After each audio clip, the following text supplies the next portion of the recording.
Here we are. Here we are. Can everyone see me? Can everyone hear me? Are we good? Can we do a check-in here? Yeah, awesome, Anita. Thank you so much. Okay, awesome. So I'm trusting you're seeing my screen and it says the perfect pitch to inspire generous giving. We are going to just take a minute, take a breath, land here. Hopefully you've had less tech problems than me this morning.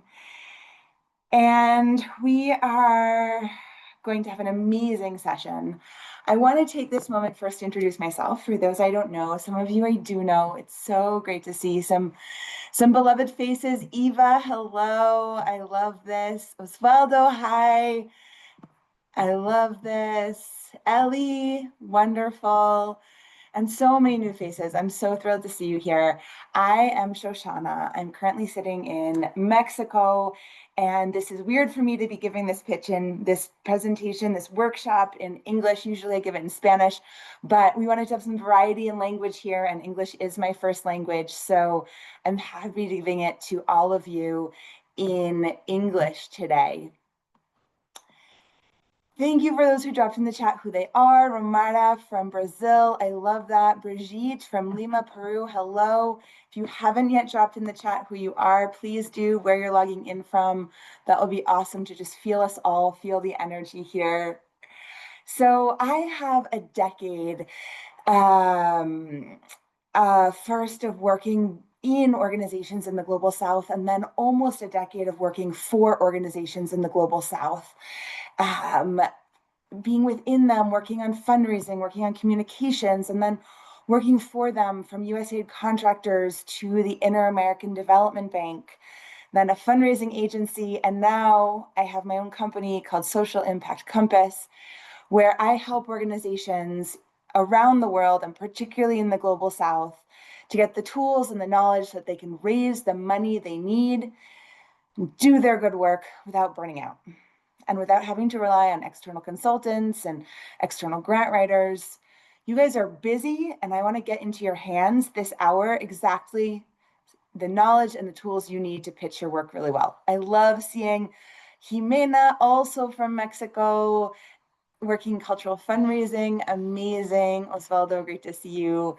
Osvaldo is from Global Giving and an amazing, amazing partner, amazing platform. Yvette from El Salvador, I love it. I know you guys are going through some really challenging policy times and a lot going on over there. So I hear you, I see you. Thank you for being here. And what are we going to do today? Today we are going to you are going to learn to craft a perfect pitch that activates your donor's generosity. All right. And then you're going to craft it. So you're going to learn how to do it, and then you're going to do it. It's a lot in 50 minutes. We're going to make it happen. Then we're going to workshop your pitches. We're going to improve them. I'm even going to give you an AI tool that I built to help you improve your pitch. So stick around. We're going to do a lot. And bonus, the best pitch is going to get a gift from me.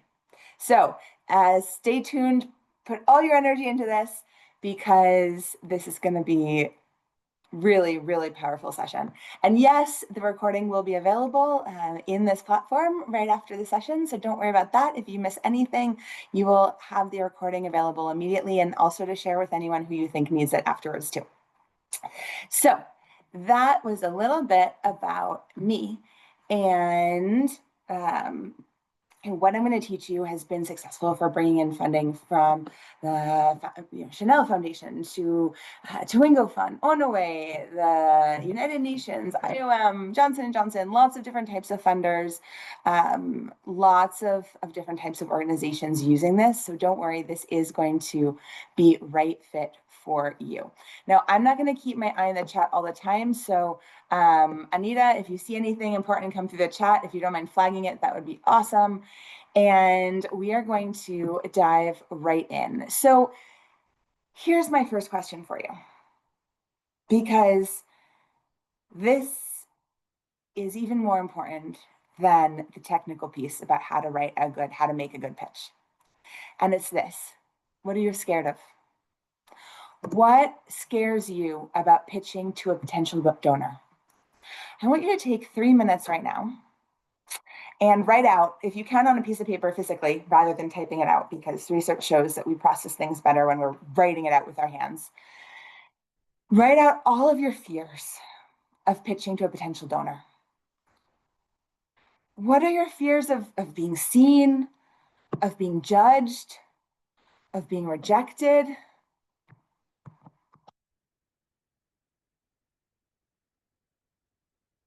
Write them in your notebook. Maybe if you're someone who has sticky notes around, put them on sticky notes. Take that moment, take a minute, and write out all of your fears.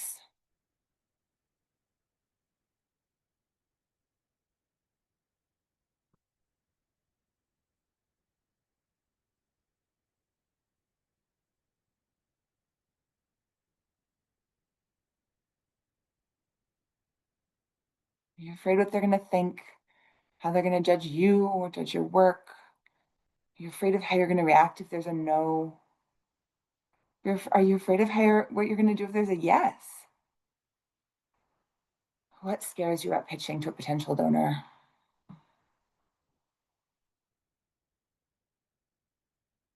All right, one more moment, write out any last fears. Maybe there are more and you want to keep writing after, but we're going to keep moving. So one last moment to write out it, to keep writing these fears.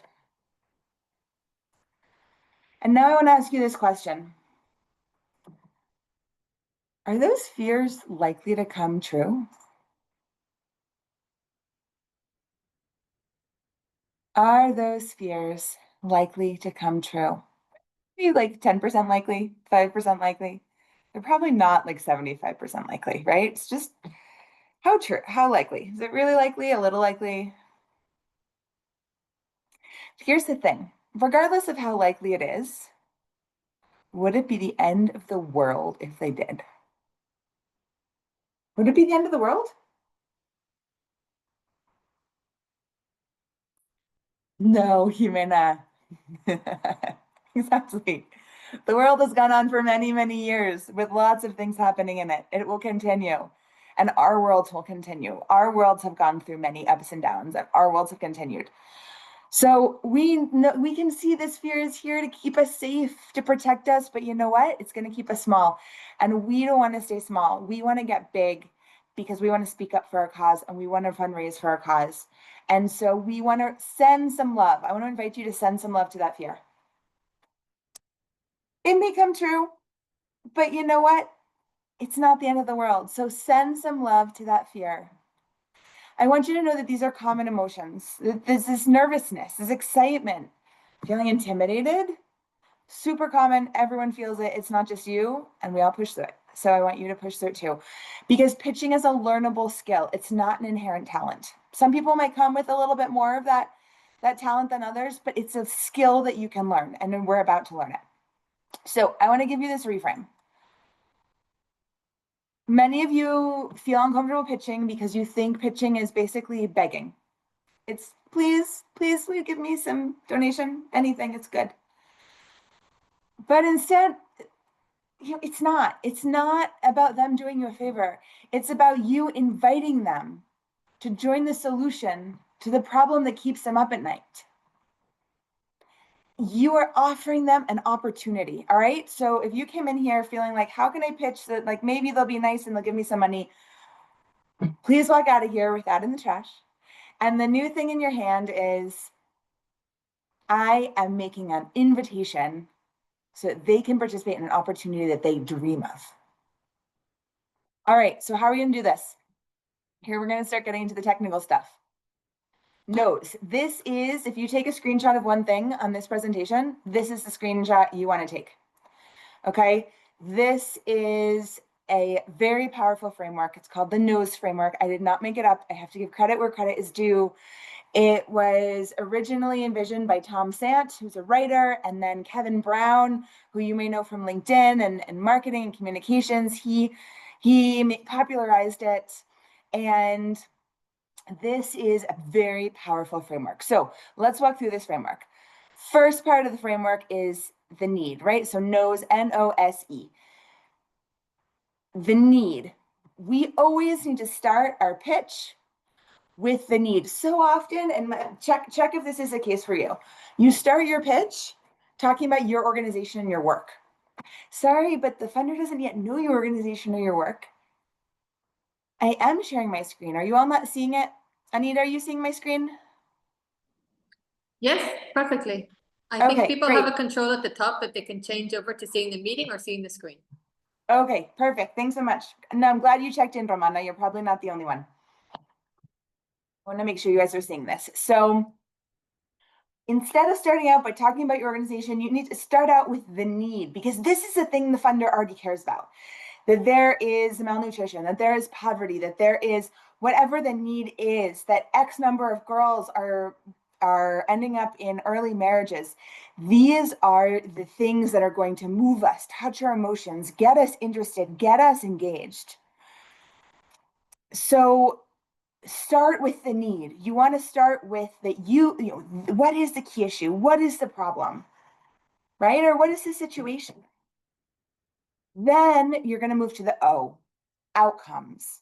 So we've talked about this challenging situation we're in right now, and we want to get to what is the beautiful end of the rainbow that's going to excite us. So what's that outcome? What is possible if this problem is solved? Then we get to the S, and this is the solution. So now your donor's like, oh my God, you're right. There's this issue, this problem, and there's this need, and there's this outcome that is possible.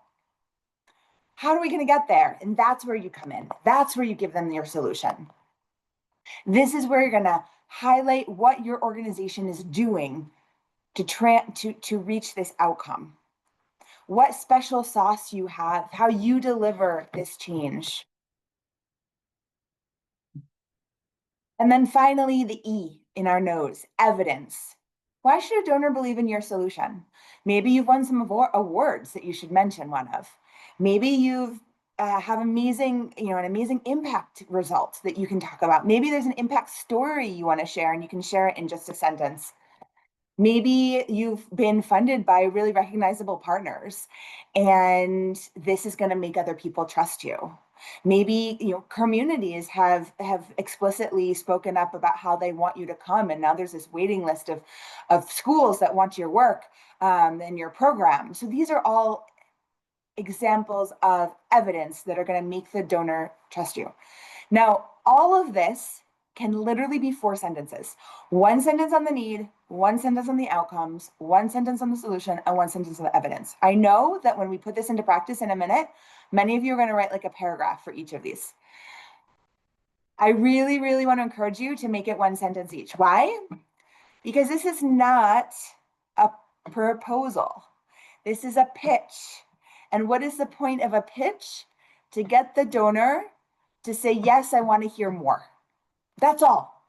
So you could potentially even do this with just 1 sentence, right? Like maybe with just 1 sentence, you could get the donor to say, I want to hear more.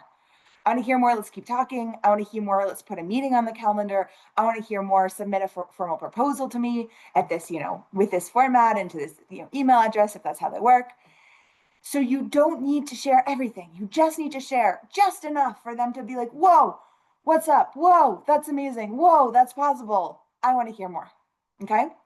The other thing I want to point out is that there is what the need, the N in nose, doesn't have to be like, oh, poor is us, poor is our community, poor are the communities we work in.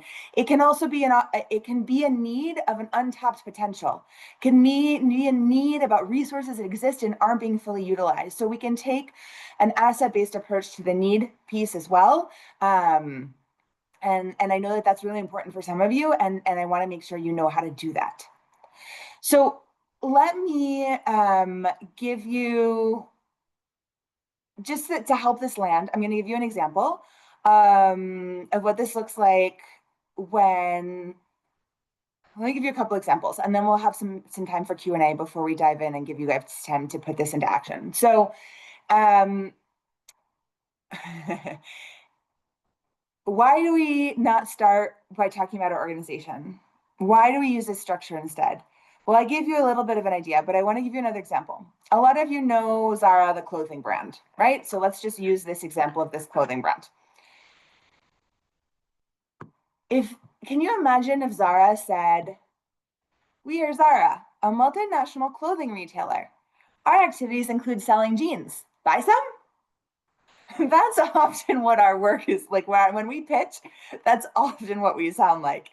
Hey, we make jeans. We're a not-for-profit, non-governmental, legally registered organization in Honduras. We give kids scholarships. Will you donate? Can you see how that's just not as powerful as if you were to say something like, okay, Ellie, you're on this call. I'm going to use you guys as an example because I've worked with Ellie and Natun for a number of years. So here's a way more. Let me give you like the boring version of what that could be for Natun and what like the really engaging version could be. So we're an NGO that helps kids, and we work in schools and we work with parents, and we need funding to give more workshops. I'm not that interested or convinced. But what about this? Did you know that Guatemala has the highest rate of child malnutrition in all of Latin America? And where we work in the region of Solula, over 60% of kids are chronically malnourished. Through Natun's work, children recover fully within a year. Right? That's the outcome.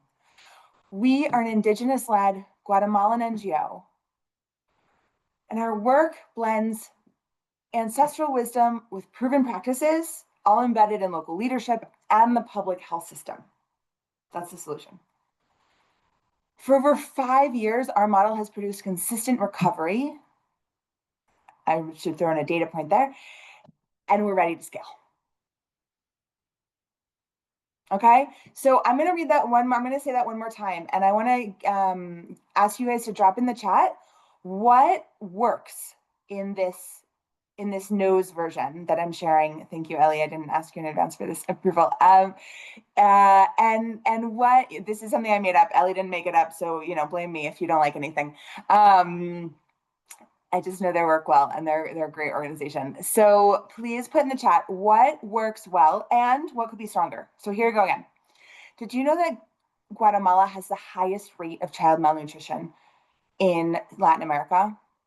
And in fact, in Solula, the region where we work, over 60% of children are chronically malnourished. Through our work in Natun, children recover fully within a year.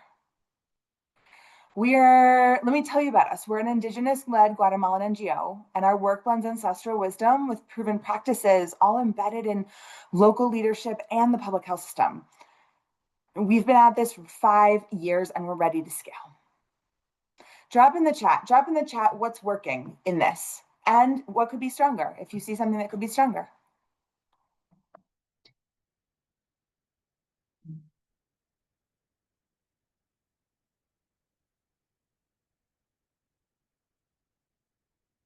And if people want to turn their cameras on too, and we get to see each other's faces and know we're in community, then that's very invited as well. What did you like about that? What worked about that for you? Oops.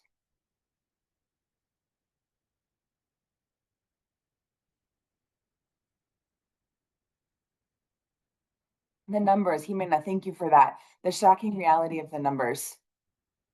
And that there is actually a solution. This organization is actually helping. I love that, Anita. Thanks for letting us know it resonated.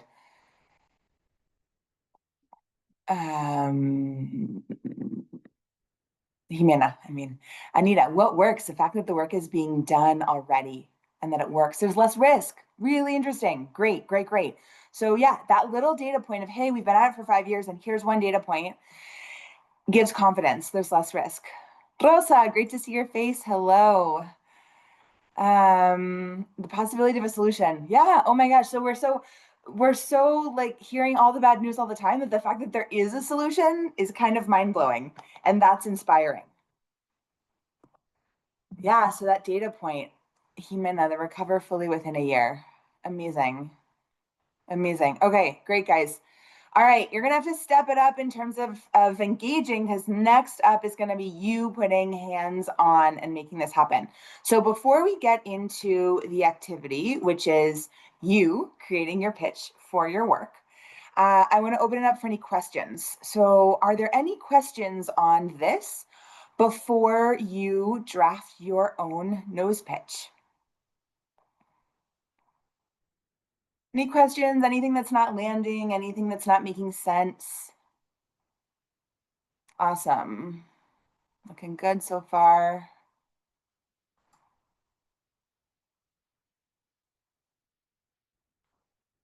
Okay, so if there are no questions, then we are going to take,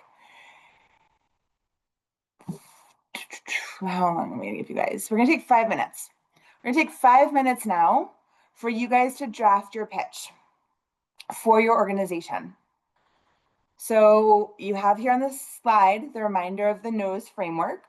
You heard the example of how short and concise it can be, literally one sentence per each of these 4 elements. And you'll notice that there was a huge focus on results and impact, not so much on activities. Okay, we didn't really talk about how they do it. In fact, we didn't talk about how at all. There was like a little mention of how it's embedded in the community and with the public health system, but really the activities of that they do to do all that, they aren't there, because that's not what's going to excite a donor at the start. So we want to focus, so keep it concise, keep it focused on results and impact. And Romara has a question. All right, what about new organizations, a new NGO? Okay, great question, Romara. Thank you for that. So that's exciting for some funders, that you're innovating, that you're creating something new. Okay, so you don't feel afraid of that. That's, you ultimately want to shout that out to the world so that you can attract the funders who are going to want to fund that. Then the second thing is, you, for some reason, decided to start this organization. So the question is, why? What are you seeing that is not being addressed? What are you seeing that's not being resolved? And then I assume you're bringing something to it. You yourself, maybe you have a team, have some expertise, which is why you decided to address this issue.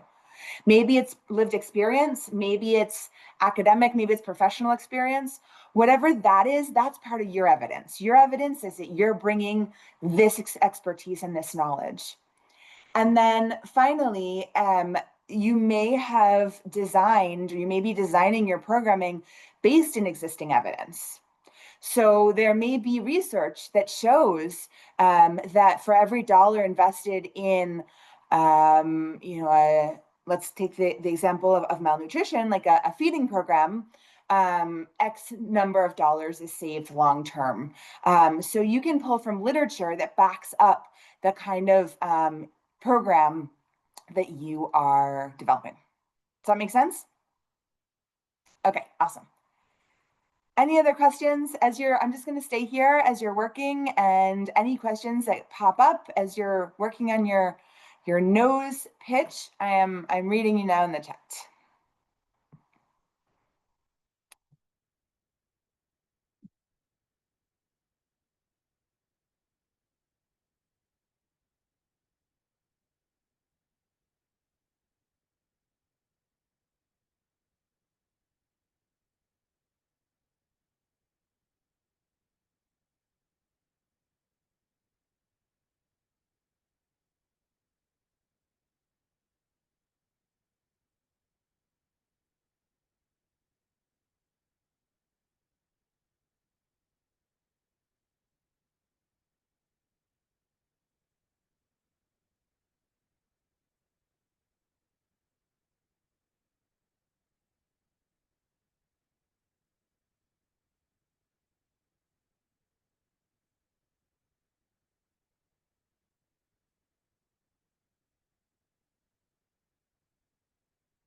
If you notice your need is really long, just think about what is the one thing that I've told people before that makes their eyes light up and sort of bulge out. That's just the one thing to share. That's all you need to share.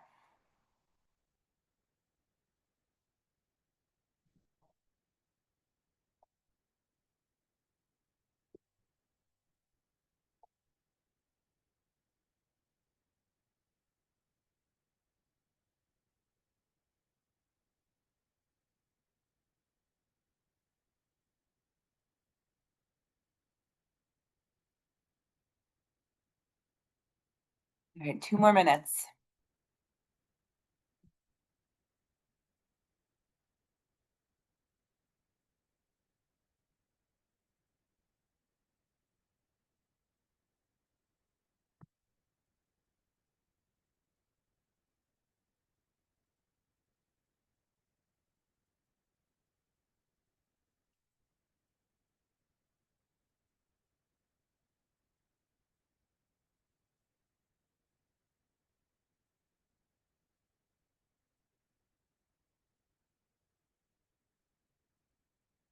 People have asked me before if they can change the order of the NOSE. I've very rarely seen it done successfully. You can try, but I've rarely seen it done successfully. This is a really powerful structure.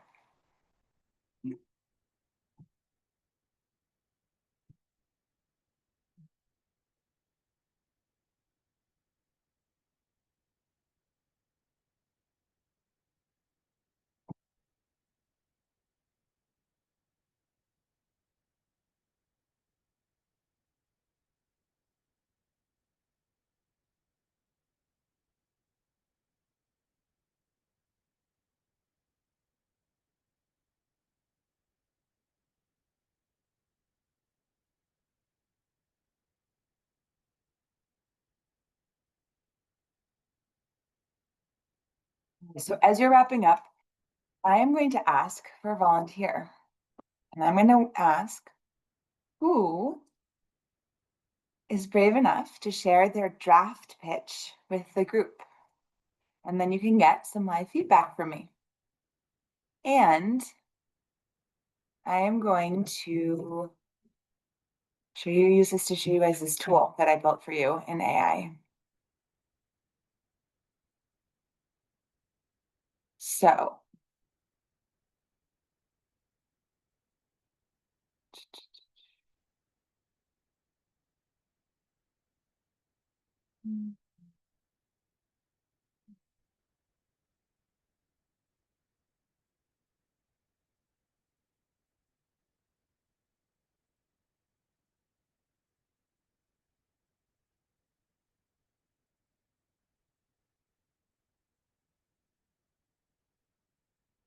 all right, so big question. Who is brave enough to share their draft pitch, knowing it's totally a draft, and we're going to work on it together?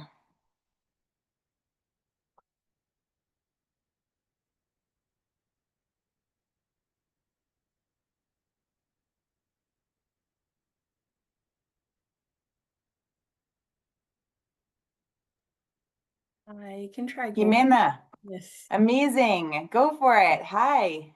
Hi. I would like to start saying that it's always I work in the cultural sector.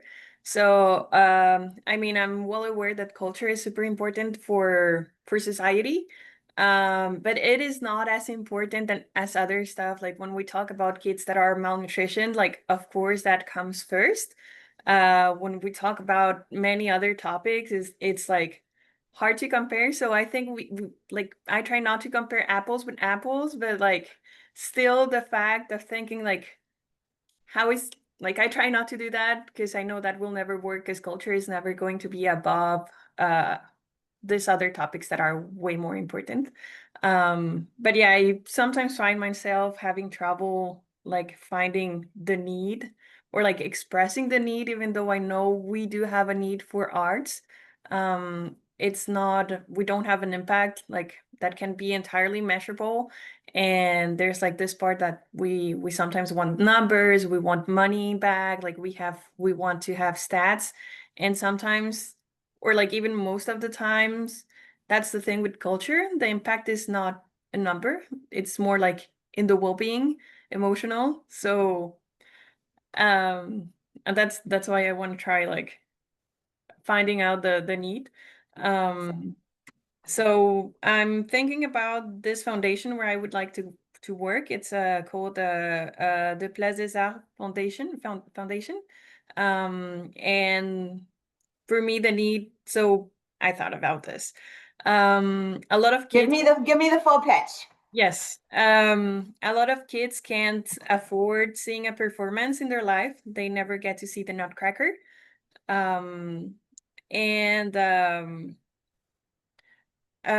we do activities where thousands of kids from schools come to see the Nutcracker for the first time in their life. We invite them, and we can see at the end of the show there's their faces, how they're smiling, how they love it. They tell us it's an experience they have never lived, and it's the best Christmas gift ever. Amazing. All right, cool. Thank you, Jimena, for that bravery. I'm just writing it out here. Okay, so thank you so much for that. I love how you worked hard to apply the framework. And I'm going to show you guys here a tool that I'm also dropping in the chat. So you're getting this tool. It's in ChatGPT. If you've never used ChatGPT before, you are going to have to create an account. It's free. You can just like choose your email, Gmail, and sign in. And then you get to this GPT that I created for you, where you get to pick the language, and then it says, hey, I'm going to help you sharpen your nose pitch. So share your draft pitch. So I put in what you just wrote, Jimena, so that's awesome. And then do you guys have a website? Yes. Can you share it with me? Of course. Awesome. Yeah, no, we can find that in English. Can we? Yes.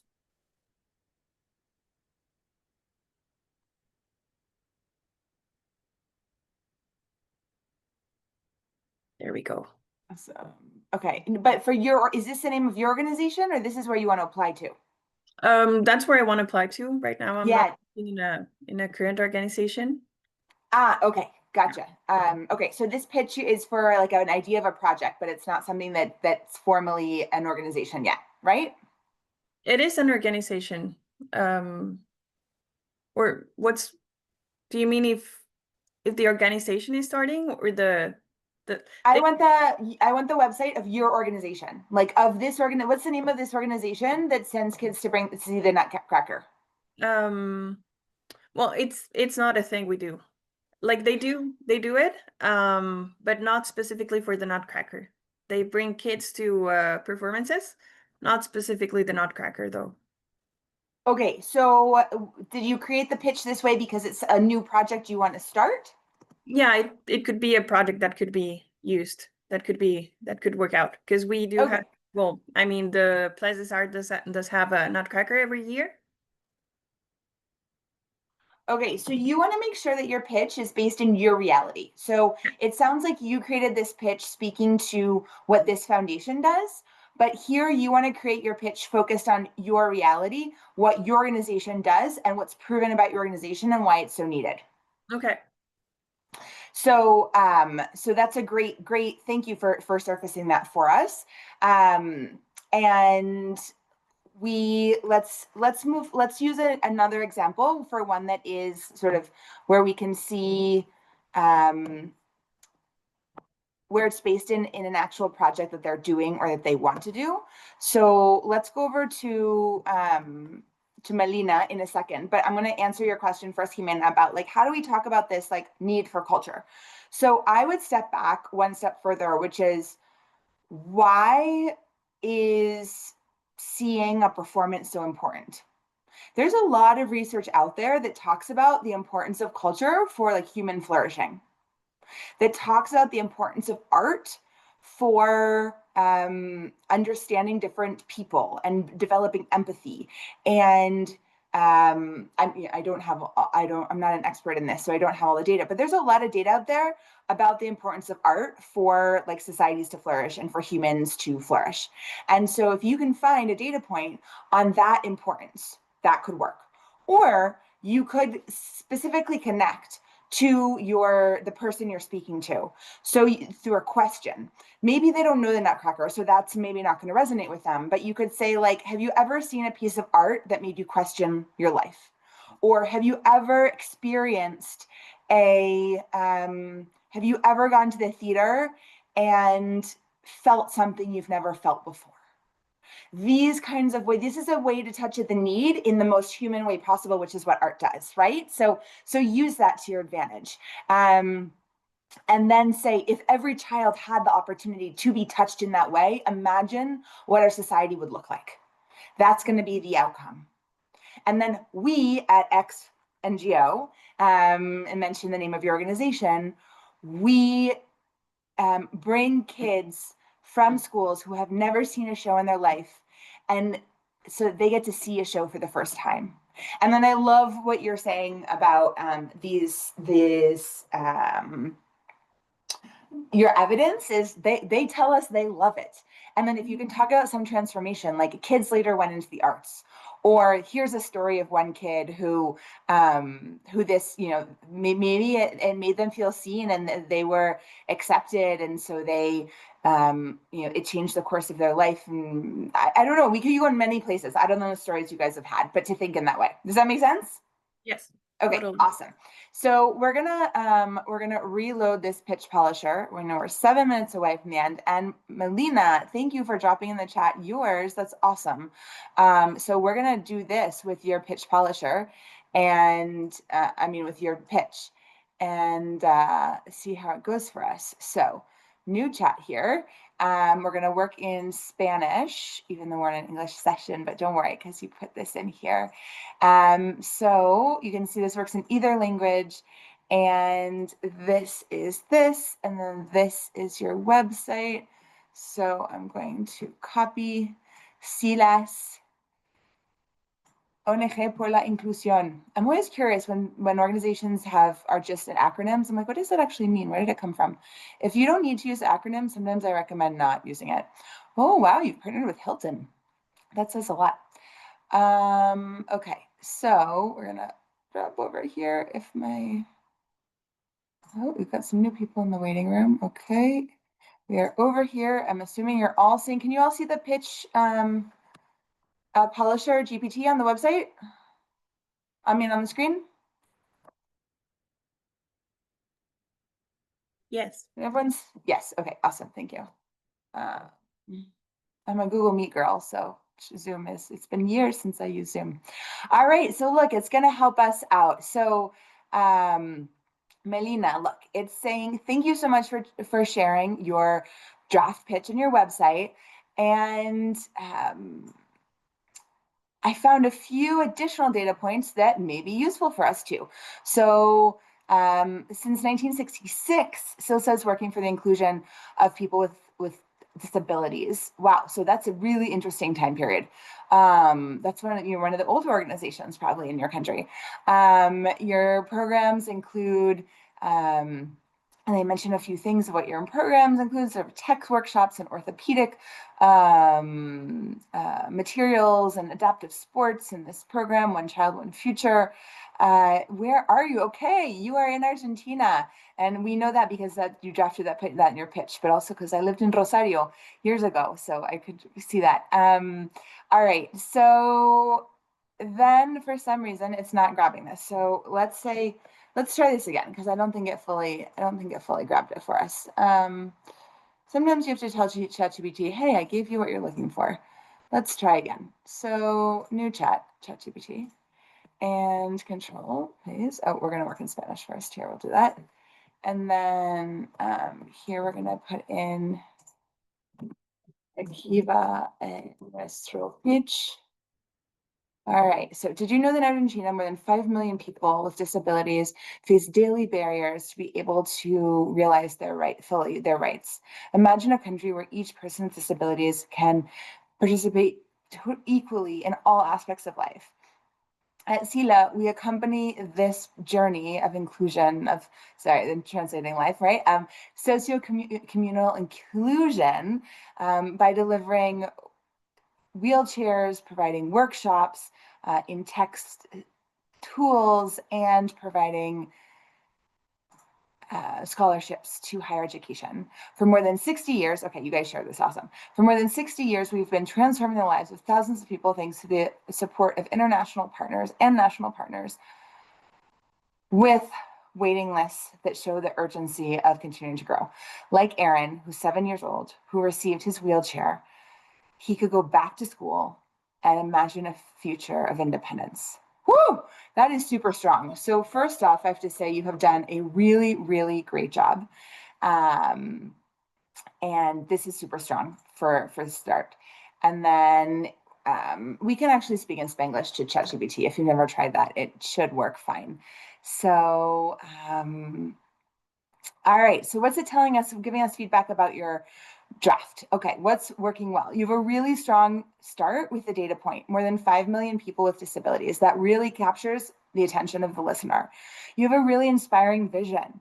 You mentioned 3 concrete sort of areas of action that you all do in terms of your solution. And then you have emotional credibility and historical credibility, right? Aaron's case and the 60 years of trajectory. So super strong. Now, what can be strengthened here? So it would be amazing if you could add a very specific impact data point, like how many, for example, how many wheelchairs have you given out? This says per year, but I think over your history could be really powerful. If scale is not where you're best at, then maybe there's another data point. I think this could benefit it, honestly, but you don't need to. I think it's really strong as it is. The next one, and I think this is really where it could be strengthened, is differentiator. What really makes SILSA different, unique, stand out compared to other organizations? Maybe you're the only one. So maybe there's just like, you are the only one filling this gap. Or maybe you do it in a way that's more rights-based, or maybe you're the only one in a specific region, or maybe you're the only one with this level of experience, of years of experience or national coverage. So, so I would definitely make that differentiator pop. I think that's great feedback from ChatGPT. And then there are a few lines that are saying maybe a few lines are a bit long, they could be shortened. I disagree. I think it's actually pretty good. Each sentence is pretty good, but there are some terms like socio-comunitario. Like, I'm not really sure what social community inclusion is. I can imagine, but you may distract your listener by gets lost trying to figure out what the heck this means. So if you can avoid jargon, that would be better. And then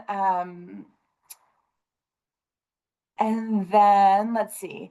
So then they bring out a few other things from the website they found that maybe could be useful, give you some questions that could be useful to help improve it a little bit further. And then finally, gives you a suggested revision of your pitch. And then it asks you, what do you think? Is it any good? Do you want to change something? You can be like, well, I like this piece. I don't like that piece. Oh, the tone doesn't feel like us. You get to play around. You get to challenge ChatGPT. Hey, thanks. If you're nice to ChatGPT, it treats you better. It actually works better. It's because it's trained on humans, and humans work better when they feel appreciated and respected. So thanks. This is great. Just one change. Take out jargon and add in just 2 changes. Let's say 2 changes. Take out jargon, add in a differentiator. Okay. So you can just talk to it like you talk to any normal person, and then it gives us a new version with those changes. So this is a tool I want you all to feel comfortable playing with, and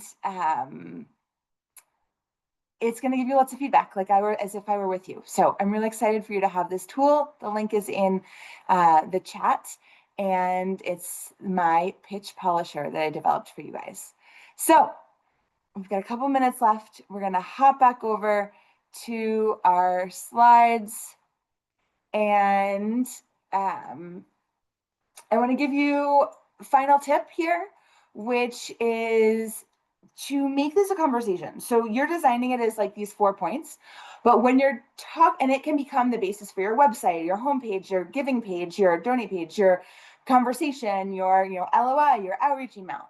When you're using this as a basis for a conversation, like a pitch in person, like at a conference, when someone says, "Hey, what do you do?" When someone says, "Hey, what do you do?" and you're at a conference, instead of saying, "We help kids with disabilities," use this pitch. It's way more engaging. And try to make it like a conversation. So what does that mean? It means pause afterwards. Let them be like, "Oh, wow, wait, tell me more." Okay, so if you're starting with a question, pause, let them respond or process your question at least, and then keep going. All right, so make it a question. No one wants to feel like someone's just like coming at them like a wave of overwhelm. Next thing, I want to make sure you guys have my information. We are wrapping up here. We've got 2 minutes left, and I want to make sure you guys have my information. I help organizations with strategy for fundraising. I do a lot of training around fundraising. As you can tell, I love to integrate AI tools, so you don't have to rely on me all the time. You can get me, and you can get some offline support or online support without me. So I want you to reach out if you want help. So here's my information. We can connect via email, LinkedIn. You can check out my website. Please reach out if you want help, or just let's stay connected.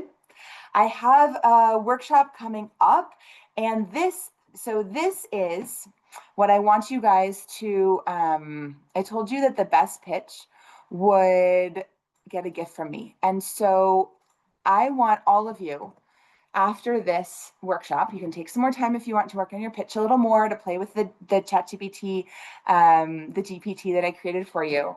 Then drop your pitch in this form that I just put in our chat.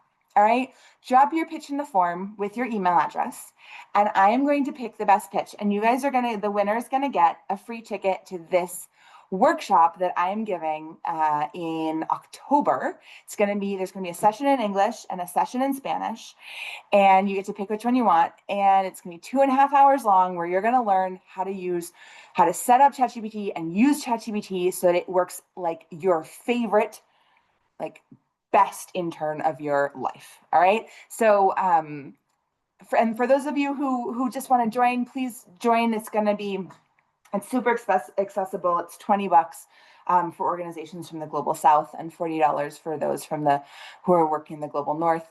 And we're going to have this, we're going to get down into all of it over 2.5 hours. So just follow me. The registration isn't live yet. It will be live in a couple weeks. So just follow me, connect with me, sign up for my newsletter on my website if you want to hear about it when it goes live, and drop your pitch in the form if you want to be entered into consideration for the best pitch to win a spot here.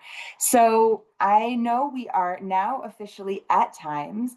You guys, I'm going to stay on for another minute. If there are any final questions, feel free to ask them.